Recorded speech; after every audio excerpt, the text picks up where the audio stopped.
Bismillahirrahmanirrahim. Alhamdulillah wassalatu wassalamu ala Rasulillah. Amma ba'd. Selamat datang di channel saya. Yang belum subscribe bisa subscribe. Silakan klik like kalau misalnya like dengan konten ini. Kalau ada komentar, komentarlah yang sopan. Baik. Eh, Pertanyaan, apakah boleh seseorang itu melakukan ghish, penipuan?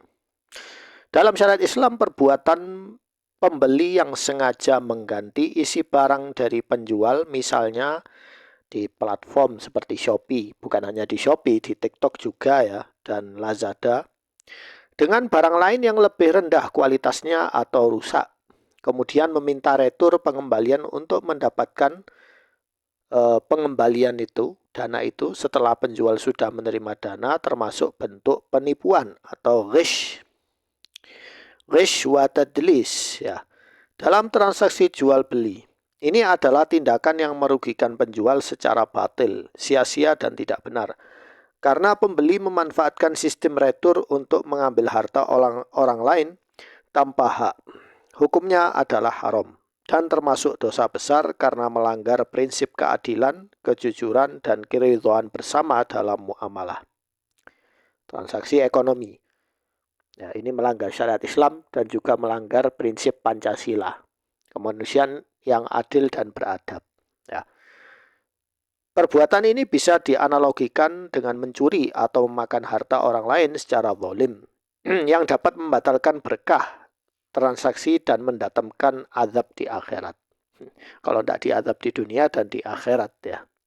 Bisa aja di akhirat. Yang pertama, dalilnya adalah surat Al-Baqarah ayat 188, dan janganlah sebagian kamu memakan harta sebagian yang lain di antara kamu dengan jalan yang batil, dan kamu membawa urusan harta itu kepada hakim supaya kamu dapat memakan sebagian dari harta benda orang lain itu dengan jalan berbuat dosa, padahal kamu mengetahui. Ya. Jadi misalnya ada orang sengaja nipu, ya sengaja nipu, mendolimi seller, kemudian dia melapor itu kepada kehakiman supaya dia tidak dihukum. Ya, dia membayar denda ke hakim atau banding supaya dia tidak kena hukuman. Maka itu haram, ya dosanya double. Ayat ini melarang segala bentuk pengambilan harta orang lain melalui cara yang tidak benar, termasuk penipuan dalam jual beli seperti mengganti barang untuk mendapatkan refund palsu. Ini menekankan bahwa transaksi harus bebas dari eksploitasi dan penipuan. Ya, saya melihat beberapa hal-hal postingan di grup-grup seller Shopee itu seperti itu ya, dan akan terus saya posting ya supaya Shopee bisa berbenah memperbaiki dirinya. Nah, kedua, surat Al-Mutaffifin ya, di dalam juz Amma. Celakalah bagi orang-orang yang curang dalam timbangan, yaitu orang-orang yang apabila menerima takaran dari orang lain, mereka minta dipenuhi, dan apabila mereka menakar atau menimbang untuk orang lain, mereka kurangi. Mereka kurangi itu dari segi takaran, bisa juga dari segi kualitas, tukar baju bagus dengan baju yang jelek. Ya. Ayat ini secara umum mencela kecurangan dalam ukuran atau timbangan yang bisa dianalogikan dengan penipuan dalam kualitas barang atau retur palsu di mana pembeli mengurangi hak penjual dengan cara curang. Ya. Kaum Madian, ya kalian tahu kaum Madian, ya. Kaum Madian itu di kota Madian, ya. Mereka kaum Syuaib, ya. Mereka itu hobinya apa? Hobinya mengurangi takaran. Nah, dan meminta tambahan takaran. Ya. Jadi seperti ini, mereka melakukan hal-hal seperti ini. Ya. Kemudian sudah didakwahkan sama Syuaib, jangan melakukan hal itu diharamkan, hal itu zulm, tidak boleh. Tapi mereka tetap bilang, ini sudah kebiasaan kami, ini budaya kami, ya, ini adat istiadat kami. Ya, kakek dan nenek moyang kita melakukan hal ini hal biasa.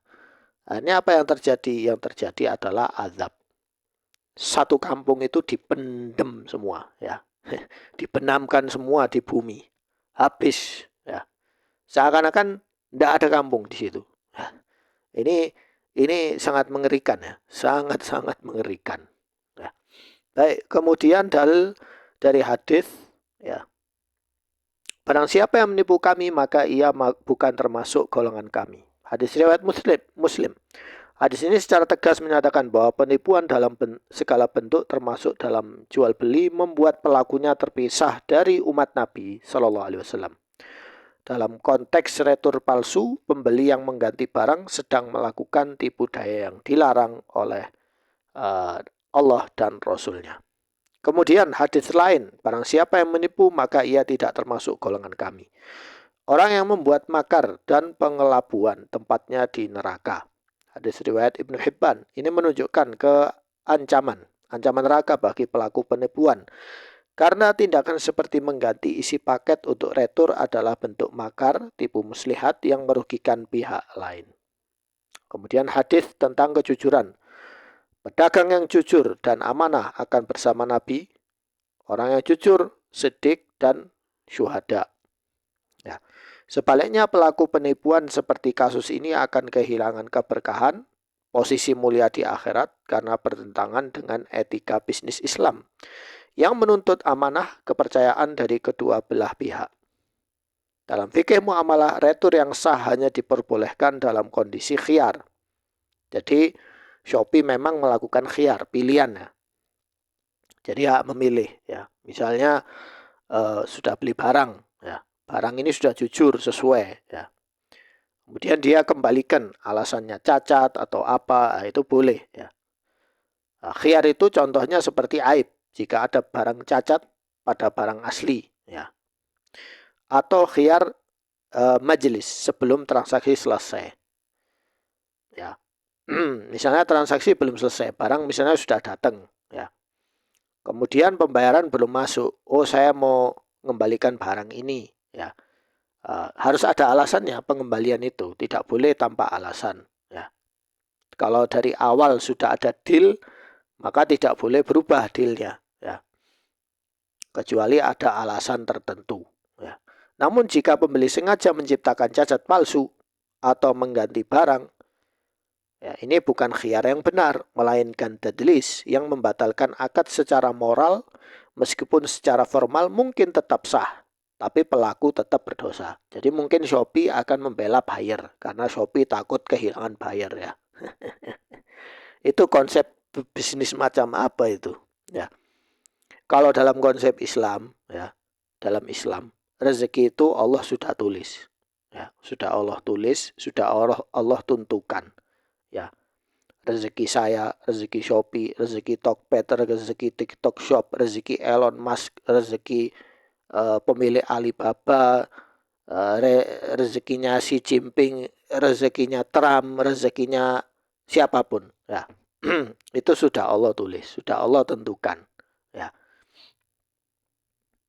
jadi tidak usah takut. Ya, tidak usah takut kehilangan pelanggan, tidak usah takut kehilangan seller, tidak usah takut sampai menyamarkan alamat penerima, ya takut data penerima itu dicolong sama seller, ya tidak usah takut, wahai Shopee, jangan ya, tidak usah takut. Biarkan kita sama-sama jujur, semua sama-sama jujur jadi enak. Allah itu maha memberi rezeki. Hewan aja diberi rezeki, ya apalagi kita manusia, ya. Tapi takutlah kalian kalau kalian melakukan kezaliman. Takutlah kalian jika kalian melakukan riba.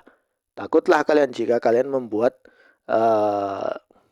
promo-promo pengelabuan yang curang seperti itu. Harusnya kalian takut ya. Ya. Karena pelanggan tidak mau hal-hal seperti itu. Ya, nanti lama-lama rugi ya. Nggak ada bisnis di muka dunia ini yang akan kekal. Semua bisnis akan punah.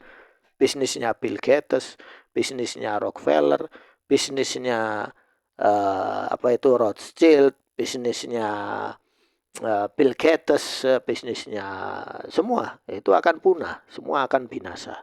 Ya, hanya orang yang mewakafkan bisnisnya, mewakafkan hartanya, ya, memberi ilmu yang bermanfaat, ya, itu yang harta yang akan jadi aset di akhirat. Adapun harta yang pamer-pamer aset sekarang itu sama flexing itu itu hanya fana, sesuatu yang akan habis ya.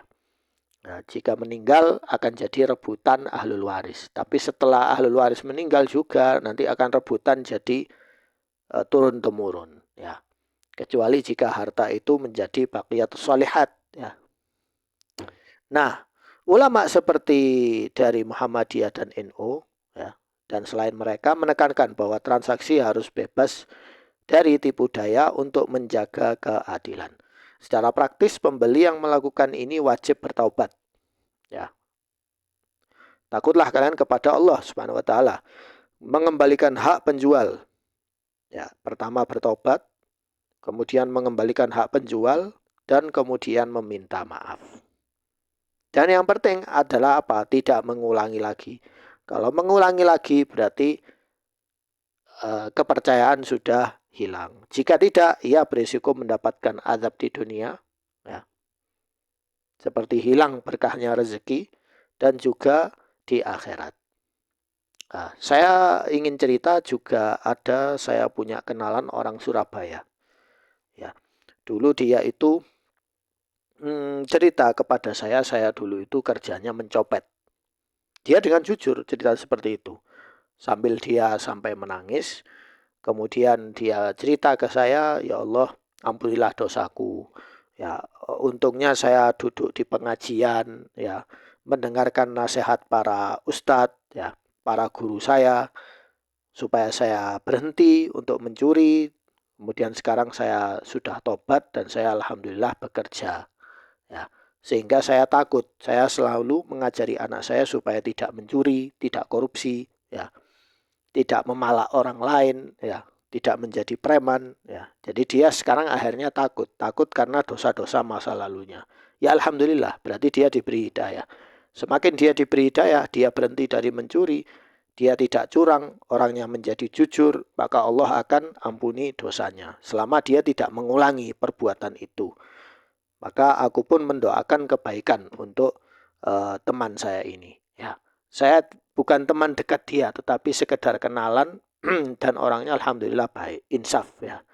Maka dari itu sebaik-baik manusia adalah dia berdosa, dia bertobat dan tidak mengulanginya lagi. Dan semakin dia lebih baik, itu sebaik-baik manusia.